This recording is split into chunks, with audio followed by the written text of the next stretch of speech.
오늘 소개해드릴 책은 가재가 노래하는 곳, 저자는 델리아 오원스.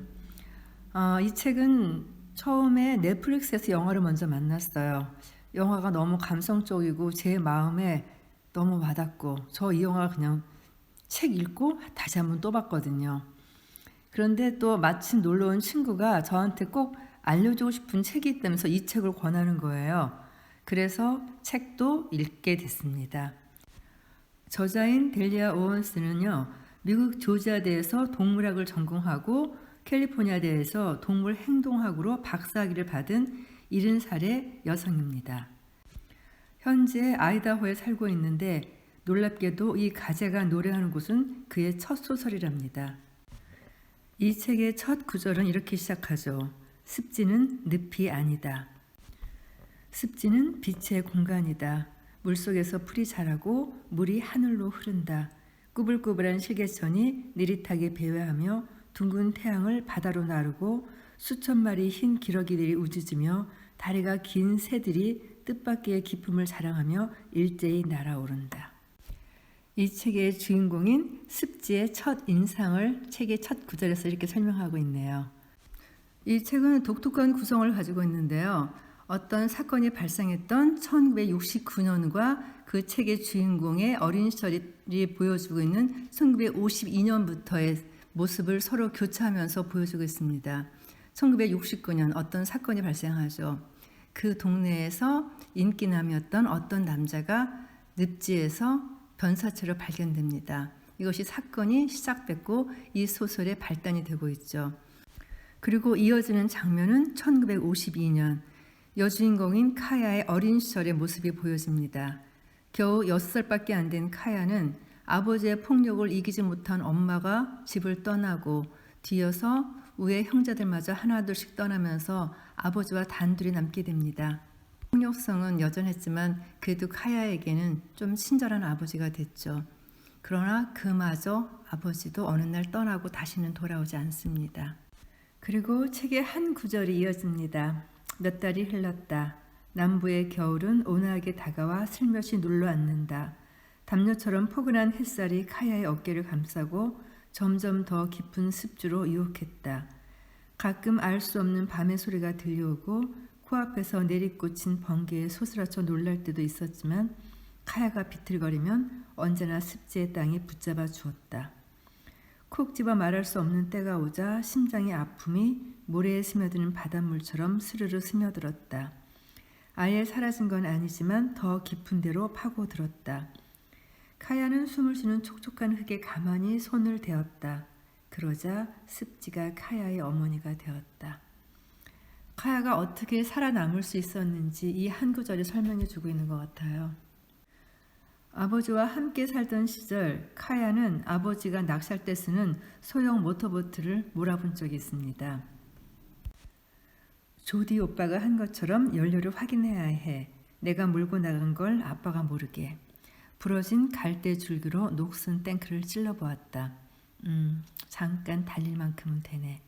숨쉬 좋은 강도처럼 주변을 둘러본 카야는 말뚝에서 밧줄을 후를 풀고 하나밖에 없는 노를 저어 배를 앞으로 밀었다.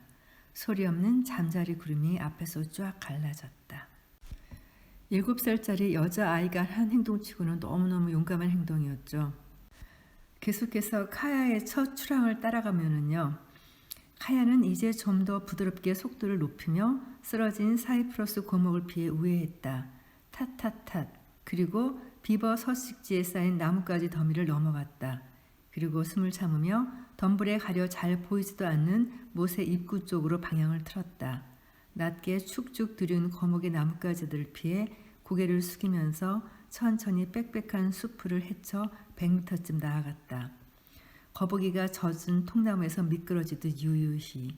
좀 개구리밥이 카펫처럼 수면을 두껍게 덮고 있어 물빛은 초록으로 물들었고 녹음이 무성하게 우거진 숲 천장은 에메랄드 터널 같았다. 마침내 나무들이 활짝 앞뒤를 터주자 카야는 드넓은 하늘과 끝이 보이지 않는 풀밭, 새 울음소리 가득한 세상으로 스르르 흘러나왔다. 마침내 껍데기를 깨고 나온 병아리 눈에도 아마 이런 풍경이 보일 거라 생각했다. 그때 그 카야의 설레고 두근두근하는 그 마음이 느껴지는 것 같아서 저는 이 구절이 참 좋았습니다. 우거진 갈대밭을 지나치는데 흰 꼬리 사슴이 봄에 낳은 새끼들을 거느리고 물을 찬방거리고 있었다. 놀란 사슴들이 고개를 획 치켜들자 허공에 물방울이 흩뿌려졌다. 카야는 멈추지 않았다. 그러면 소스라쳐 달아날 테니까. 야생 칠면조를 관찰하면서 배운 교훈이었다. 포식자처럼 행동하면 상대도 먹잇감 닮게 행동한다. 그냥 못 본 척 천천히 가던 길을 가면 된다. 표표히 지나치자 사슴도 카야가 염생초 군락일 지나 사라질 때까지 소나무처럼 꼼짝도 하지 않았다. 조수는 빠지고 있었다. 카야는 개천 쪽으로 흘러 들어가는 바닷가의 물줄기를 보고 알았다. 썰물이 진행되면 물길이 얕아지는 건 시간 문제였다. 그러면 오도 가도 못하게 될 것이다. 그 전에 반드시 돌아가야 했다. 서녁 하늘에는 천둥 번개를 수반한 정나군이 터질 듯 빵빵한 회색 버섯 모양으로 뭉게뭉게 피어오르고 있었다. 다른 사람은 흔적도 보이지 않았다. 멀찌감치 보이는 배도 한 대 없었다. 그래서 널찍한 어귀로 돌아 들어설 때 똑같이 낡아빠진 보트를 탄 소년이 습지의 풀밭에 바짝부터 낚시하는 광경은 뜻밖이었다. 카야의 진로는 소년과 불과 6m 정도밖에 떨어져 있지 않았다. 카야는 머리에서 발끝까지 거친 습지 아이로 보였다. 산발로 헝클어진 머리, 먼지 투성이의 뺨, 바람에 눈이 씌어 흘린 눈물 자국. 연료가 떨어지거나 폭풍우가 다가와도 이렇게까지 초조하지 않았으리라. 다른 사람, 특히 남자아이는 두려웠다. 곁눈질로 보니 소녀는 몸이 가늘었고 황금빛 고수머리에 빨간 야구 모자를 눌러 쓰고 있었다. 카야보다는 훨씬 나이가 많아 보였다. 다가가는 카야의 표정은 어두웠지만 소녀는 따뜻하고 허물없이 웃어 보이며 신사가 고운 드레스를 입고 보닛을 쓴 숙녀를 반기듯 모자챙에 손을 대 인사했다. 카야는 살짝 고개를 숙였다가 앞만 보면서 스로틀을 올리고 지나쳤다. 카야가 첫사랑을 만난 순간이었습니다. 소년의 차분함, 그렇게 찬찬히 말하고 움직이는 사람을 카야는 한 번도 본 적이 없다. 너무나 확고하면서도 편안한 행동거지였다. 그냥 근처에만 있었는데 그렇게 가까이 간 것도 아닌데 딱딱하게 뭉쳐있던 카야의 응어리가 한결 느슨해졌다. 엄마와 조디가 떠나고 처음으로 숨 쉴 때 아픔이 느껴지지 않았다. 상처 말고 다른 무언가가 느껴졌다. 카야에게는 이 보트와 그 소년이 필요했다. 그러나 7살짜리 여자아이인 카야는 엄마를 기다렸습니다. 기다리고 또 기다렸죠. 그러던 어느 날 편지가 한 통 도착합니다. 엄마의 필체였죠. 그러나 카야는 아직 글을 읽을 줄 몰랐습니다. 아버지에게 보여주려고 잘 보이면서 두었는데 아버지는 편지를 읽어보더니 찢어버리고 태워버렸습니다. 카야는 남은 재를 작은 병에다 모아 담고 침대 옆 시가상자 옆에 잘 넣어 보관했습니다. 그리고 카야가 10살 무렵 그나마 아버지마저 집에 돌아오지 않았습니다. 카야가 정말 혼자가 된 거죠. 그건 카야 혼자 스스로 생계를 해결해야 된다는 의미이기도 했죠. 차라리 마을까지 걸어가서 고아원에 자진 신고해야 되려나? 적어도 먹여주고 학교는 보내줄 거 아니야. 하지만 잠시 생각에 잠겼다가 다시 말했다. 아니, 갈매기랑 외가리랑 판잣집을 떠날 수는 없어. 나한테 가족은 습지뿐인걸. 마지막 촛불이 비춰지는 빗속에 앉아서 카야는 한 가지 궁리를 해냈다. 아직 물이 얕을 때를 틈타 멜빵 바지를 입고 양동이와 호미와 빈 자루들을 들고 살며시 밖으로 나갔다. 갯벌에 주저앉아 엄마가 가르쳐준 대로 홍합을 땄다. 그리고 카야는 홍합을 판 돈으로 성냥, 양초, 그리치를 샀다. 등이와 비누는 다음번에 자루로 가득 채울 때까지 기다려야 했다. 양초 대신 사탕을 사고 싶은 마음을 힘들게 억눌러야 했다. 직접 벌어 연료와 먹을거리를 샀더니 어른이 된 기분이었다. 판잣집에 돌아와서 소담한 생필품 꾸러미를 풀어보니 봉투 밑바닥에 노란색과 빨간색 깜짝 선물이 들어있었다. 점핑이 슬쩍 넣어준 슈거데디 사탕에 홀리는 걸 보면 생각만큼 처리된 건 아닌 모양이었다. 그리고 점핑의 아내 메이블은 교회에서 아이 옷가지와 또 다른 물건들을 구해서 카야에게 선물로 주었죠. 여기 이거 아가씨 거예요. 카야는 부두로 펄쩍 뛰어 올라가 물건이 흘러넘치는 그 짝들을 멍하니 바라보았다. 다 미스 카야 거라니까요. 카야는 멜빵 맞으며 청바지 그리고 티셔츠가 아니라 진짜 블라우스들을 조심스럽게 꺼내보았다. 진한 감색 레이스업 캐즈 스니커즈 한 컬레와 버스터 브라운 신발 가게의 투톤 새들 슈즈도 있었다. 여러 번 정성껏 광택을 낸 갈색과 흰색 가죽이 반짝반짝 빛났다. 카야는 목둘레에 레이스 칼라와 파란 세틴 리본이 달린 브라우스를 치켜들었다. 저도 모르게 입이 살짝 벌어졌다. 이제 카야는 14살이 되었습니다. 14살 치고는 야인 편이지만 몸이 다부진 카야는 오후에 해변에 서서 빵 부스러기를 갈매기들에게 던져주고 있었다. 아직도 갈매기들의 숫자를 헤아리지 못했다. 아직도 글을 읽지 못했다. 이제 독수리와 하늘을 나는 백일몽 같은 건 꾸지 않는다. 진흙을 파서 저녁거리를 장만해야 하는 아이는 상상력이 납작해져 빨리 어른이 되나 보다. 막 낚싯줄을 던지는데 등 뒤에서 나뭇가지가 뚝 부러졌다. 카야는 고개를 획 돌려 기척을 살폈다. 덤불의 발소리, 곰은 아니었다. 커다란 곰이 밟으면 나뭇가지가 박살이 나는데 숲풀 속에서는 그저 뚝 소리가 났을 뿐이다. 그때 까마귀들이 울었다. 비밀을 지키는 걸로 말하자면 까마귀가 진흙보다 못하다. 숲속에 신기한 게 보이면 무조건 모두에게 떠올려야 직성이 풀렸다. 까마귀의 경고를 귀담아 들으면 보상이 따른다. 맹수에 대한 경고일 수도 있고 먹을 것을 찾았다는 신호일 수도 있으니까 뭔가 근처에 있었다. 바로 그때 뒤쪽 덤불 사이로 사람 그림자가 푹 수그리고 앉았다. 카야의 시선이 휙 돌아갔다. 사람 그림자가 멈췄다. 심장이 세차게 뛰었다. 카야는 몸을 낮춰 공터 언저리 풀숲으로 소리 없이 민첩하게 달려갔다. 뒤돌아보니 나뭇가지 사이로 카야보다 나이 많은 소년이 빠른 걸음으로 숲속을 가로질렀다. 소년이 카야를 보고 발길을 딱 멈췄다. 소년이 누군지 왜 왔는지 궁금했다. 어스름이 오자 카야는 어둠이 깊어지기 전에 참나무 공터를 지나 집으로 돌아왔다. 공터 한가운데 썩은 등걸이 하나 있었다. 이끼가 카페처럼 깔려 있어 얼핏 보면 망토를 뒤집어 쓰고 숨어있는 노인처럼 보였다. 카야는 등걸로 다가가다 멈칫했다. 등걸에 꽂혀 삐죽 튀어나와 있는 건 15cm쯤 되어 보이는 검고 얇은 깃털이었다. 대부분의 사람에게는 그저 대수롭지 않아 보였을 것이다. 그러나 카야는 그 비범한 깃털을 알아보았다. 외가리과인 그레이트 블루 헤론의 눈썹이었다. 어떻게 저 깃털이 등걸에 똑바로 꽂혀 있는 거지? 속삭이면서 카야는 주위를 돌아보았다. 그 남자애가 여기 꽂아뒀나 봐. 지금도 나를 보고 있을지도 몰라.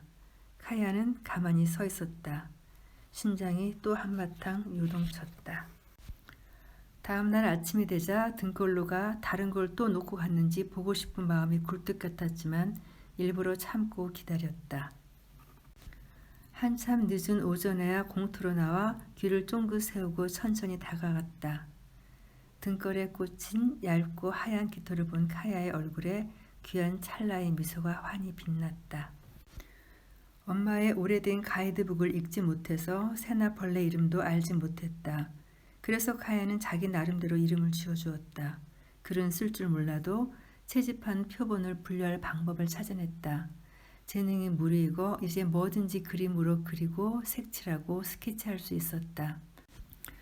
카야하고 테이트는 이런 식으로 그들만의 데이트를 시작한 거죠. 그리고 그 깃털은 카야의 삶에 생기를 불어넣었습니다. 가족들은 늪에서 혼자 알아서 살도록 그녀를 버리고 떠났지만 누군가가 찾아와 그녀를 위해 숲속에 선물을 두고 간다.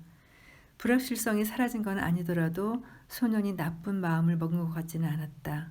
새를 좋아하는 사람이 심성이 못됐을 리가 없다.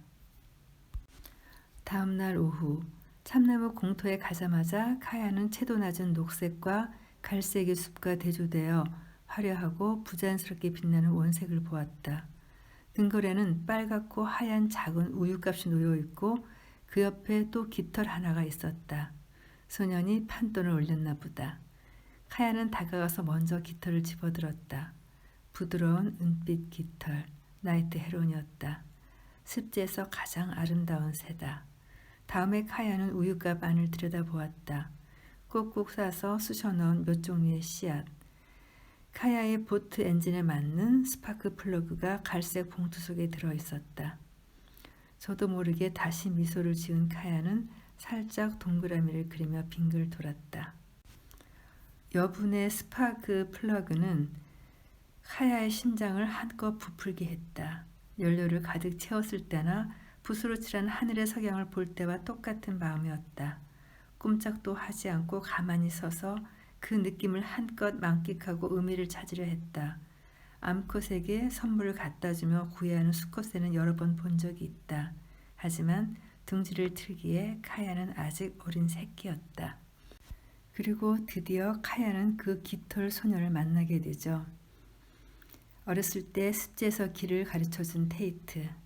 차마 가까이 갈 용기가 없어 몇 년째 멀리서 지켜보기만 했던 테이트.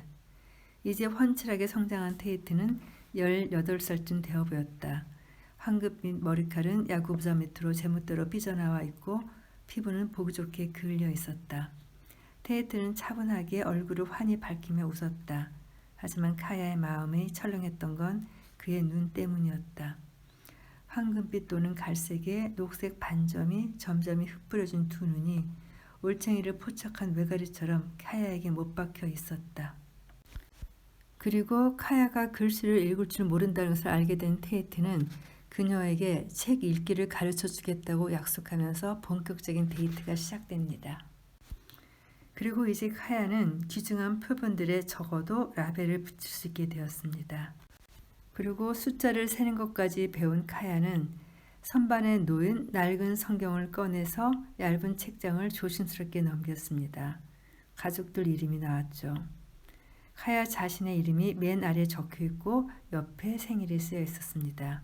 미스 캐서린 데니엘 클라크 1945년 10월 10일. 카야의 본명이었죠. 드디어 카야는 자신의 본명을 찾은 것은 물론 형제들의 이름과 엄마, 아빠 그리고 그 둘이 어떻게 결혼했는지 모든 내용까지도 다 파악할 수가 있었습니다.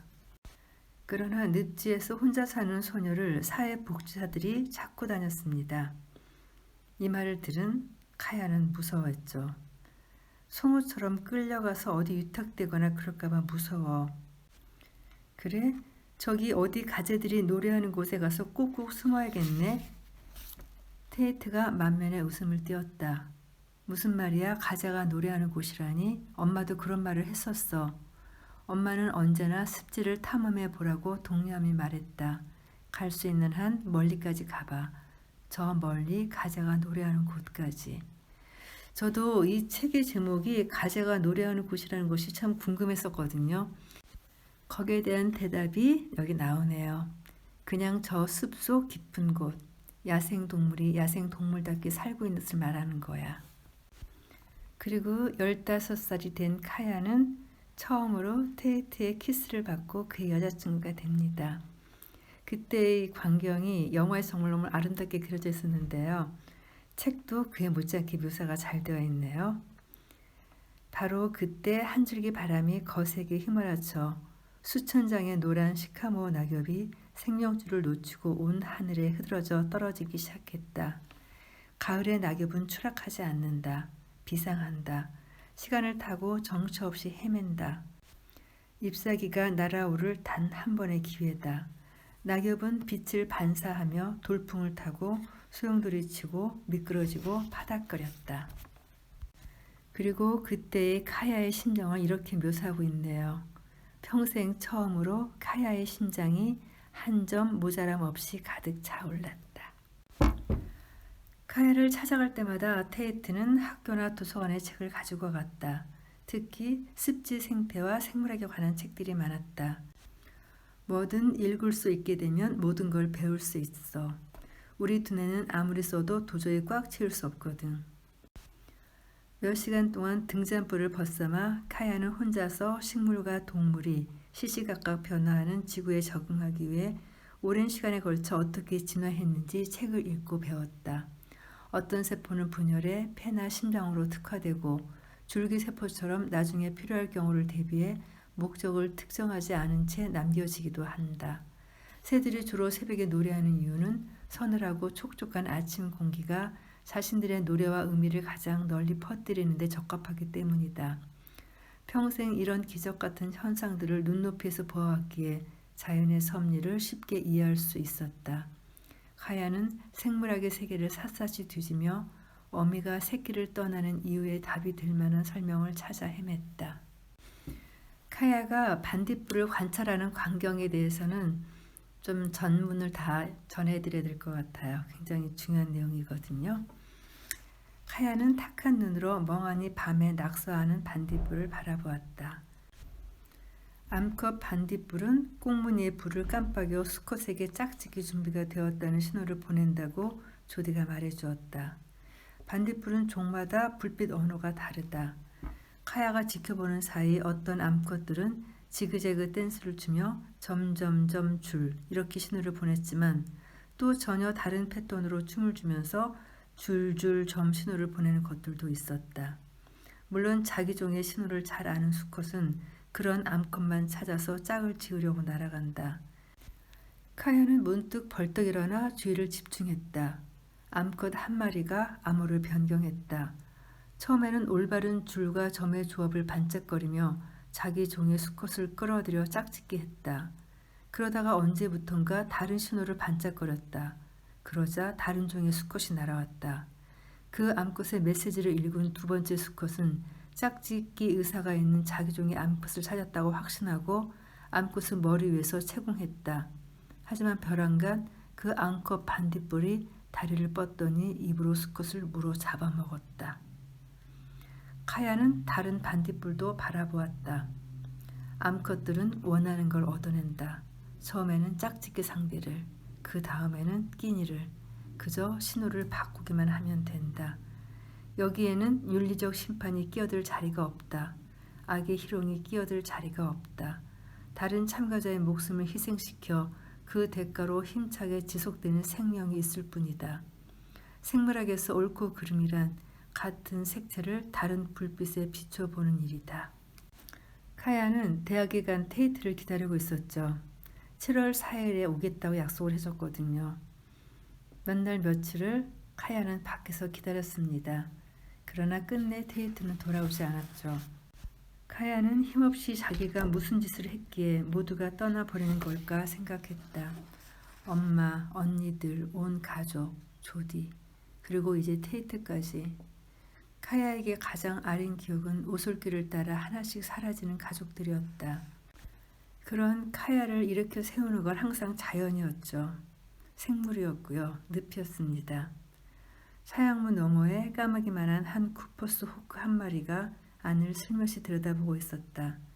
며칠 만에 처음으로 호기심이 동했다. 카야가 일어나자 매는 날아갔다. 결국 카야는 그리치 죽을 만들어 바닷가로 나가 갈매기에게 먹이를 주었다. 카야가 바닷가로 달려나가자 갈매기들이 전부 무리져 주위를 휘돌며 자맥질을 했다. 카야는 무릎을 꿇고 앉아 모래에 먹이를 뿌려주었다. 사방에 갈매기들이 까맣게 모여들자 팔과 허벅지에 스치는 깃털이 느껴져 고개를 젖히고 갈매기들과 함께 웃었다. 눈물이 뺨을 타고 흘렀지만 그래도 웃었다.